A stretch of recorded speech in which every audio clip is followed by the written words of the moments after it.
Good evening. I'm sorry you weren't able to join us this evening, but I appreciate you taking the time to watch our video.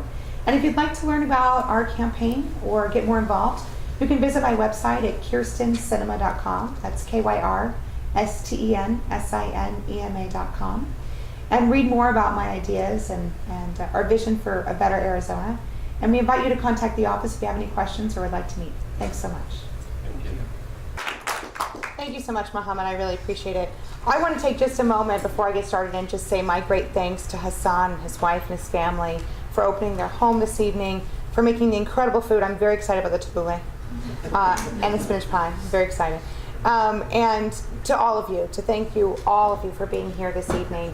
I know there are so many demands on your time, and to take several hours to come join us here to talk about politics. And more than that, I think, to talk about the future of our state and our country means a lot to me that you would take the time to do that. So thank you all for being here.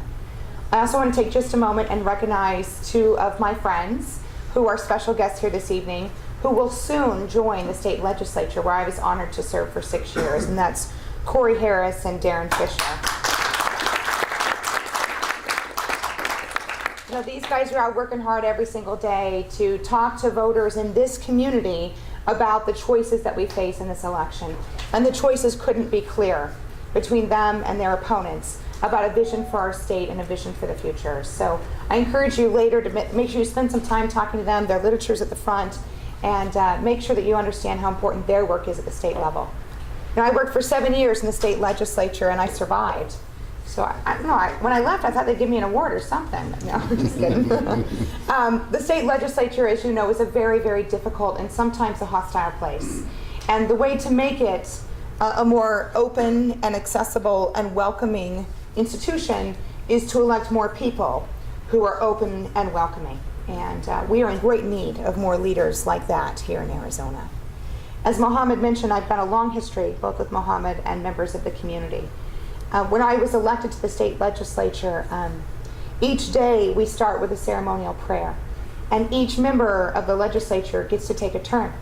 And so when it was my turn, I always sought to reach out to members of faith communities that were not often represented at the state legislature. So as Mohammed mentioned, I was lucky enough to have a young imam who came and offered a prayer. I also invited members of the Jewish community to come and offer prayers, and had a Tibetan Buddhist monk come and offer a prayer one day. That was just beautiful. And even had a member of the Sufi community come and offer prayer. And my purpose over those years was to make sure that people who watched the state legislature, who visited the state legislature, knew that it was a place that was open and welcoming for all communities, regardless of their faith and regardless of the faith of those individuals who happen to serve. So I hope, and I know, that when these gentlemen are elected, they'll continue on that tradition and continue to make it an open and welcoming place. So as Mohammed mentioned, I'm running for the United States Congress. What I want to do this evening is talk for a few minutes about why I would do something so unreasonable as run for the United States Congress. I do understand that it is not normal to run for Congress. I mean, this is a Congress that has been stellarly unsuccessful. They've gone for 2 years without passing a single jobs bill to make it easier for Americans to get access to good-paying jobs. And they spend most of their time bickering and fighting with each other on national news. And they spend virtually no time coming together to solve problems and put Arizona families and American families first. And literally just a handful of hours before global economic collapse, we were right there on the verge. And it was right before then that the Congress agreed to a compromise and move forward. And I felt very disappointed and frustrated that the leaders of our country were willing to take it to the very edge before solving problems and causing great stress throughout the world about the future of America's global economic strength.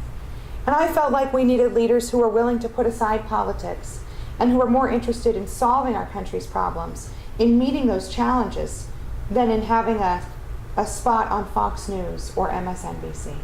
And that's why I decided to run. Because I've got a history of actually solving problems and working across the aisle to take care of the challenges that we face as a state. Mohammed mentioned that briefly, but I'll talk about where that came from. I served for 7 years in the state legislature. And during that time, learned to work across the aisle and solve problems and get along with people. And I learned to do that because I care very deeply about folks in Arizona having an opportunity to live a strong, healthy, middle-class life. And that's very important to me because my own family struggled hard to make it to the middle class. All of us here tonight probably know people who are struggling just to make it, day by day. When I was young, my family struggled. I was born and raised in Tucson, Arizona, the southern part of the state. And when I was little, my father, who was an attorney, was quite well educated, good man, had a good job.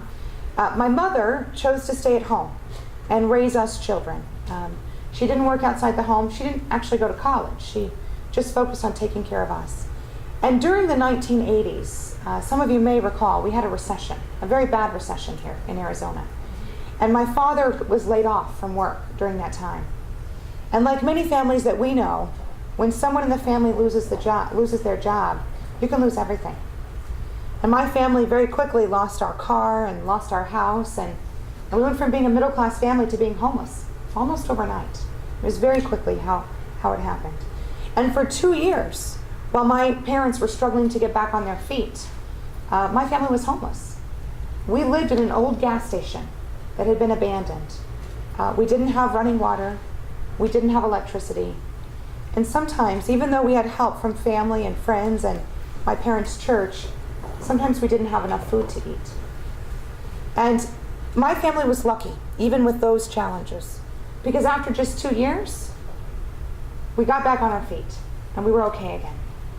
And I realized that my family was quite lucky that we were able to recover and get back on track. But there were many other families who, through no fault of their own, can't get enough work to take care of their kids and take care of their families. So later, when I was old enough to go to college, I chose to go to college to become a social worker. And I chose social work because I wanted to help children and families who were struggling economically like my family had struggled.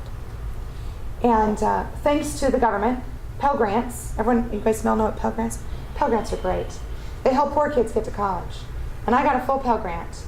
I also was lucky enough to get an academic scholarship because my dad taught me to work hard and never depend on anyone to give me something for free. And so those two things together allowed me to go to college. When I finished college, I moved up to Phoenix, and I chose to work in Sunny Slope. I don't know if anyone's familiar with the Sunny Slope community. It's mostly an immigrant and refugee community. And these are families who've come to Arizona to make a new life. And yet many of those families, as hardworking as they are, really struggled. And my job as a social worker was to help those families get access to the American dream, right? That's all anyone wants, to have a good job, take care of their kids, and prepare for the future. And that was my job, was to help families do that.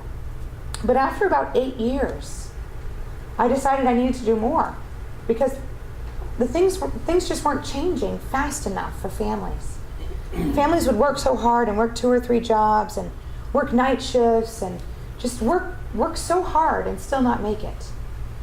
And I thought we need to do something different to make it easier for folks to get access to that American dream. And so I ran for the legislature.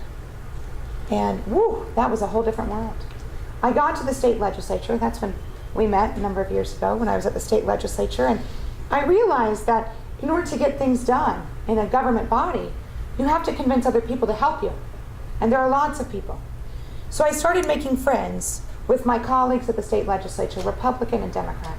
And I learned how to make friends even with people who were very different than me.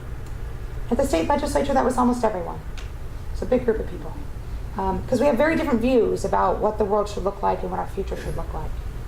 But what I did over those 7 years was form relationships with people and make friends with people and then convince them to do things that they wouldn't normally do and help me advance an agenda that protected families and made it easier for folks to get access to the American dream. So over the course of those 7 years, I passed a lot of legislation that helped families. We stopped the governor and the legislature from making cuts to health care. They went back later and made those cuts, but we did stop them in the early days, and we helped pass legislation so that veterans who come home from serving our country can go to college right away and get access to cheap tuition. And I passed legislation to help families who were struggling to find jobs. And all that legislation was just focused on helping regular families